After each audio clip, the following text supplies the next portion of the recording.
What if you woke up one day to find your neighborhood turned into a war zone?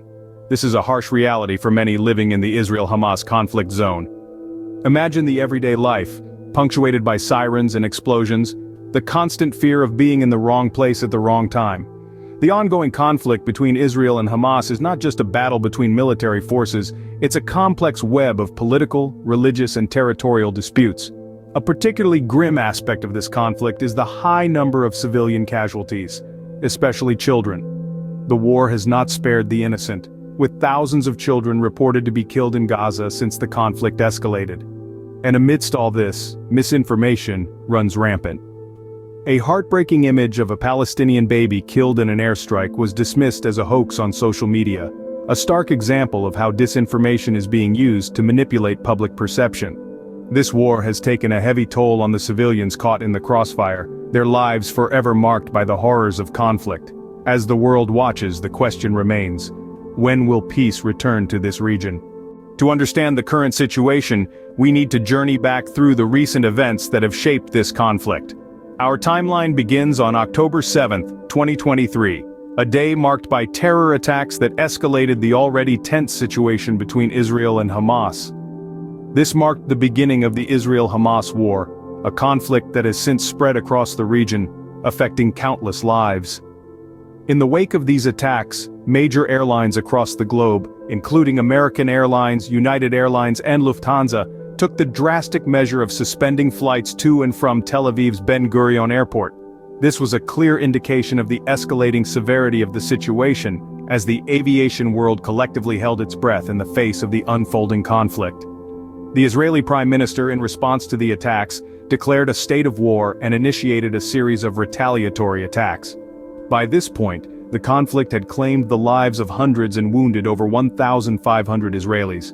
Amidst all this, a wave of disinformation swept across social media platforms. One notable instance involved verified images of a deceased Palestinian infant, Mohammed Hani al-Zahar, tragically killed in Israeli airstrikes.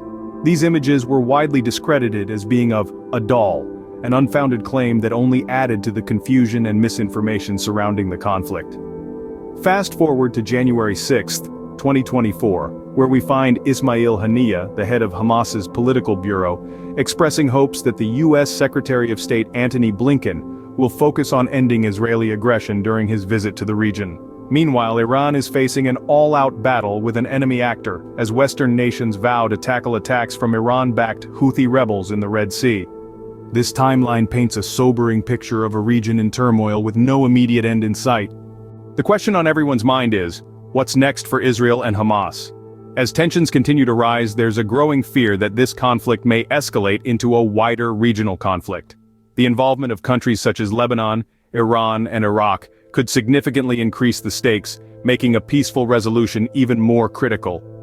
Meanwhile, international diplomacy is stepping up its game. U.S. Secretary of State Antony Blinken's visit to the region signals a renewed focus on ending Israeli aggression in Gaza.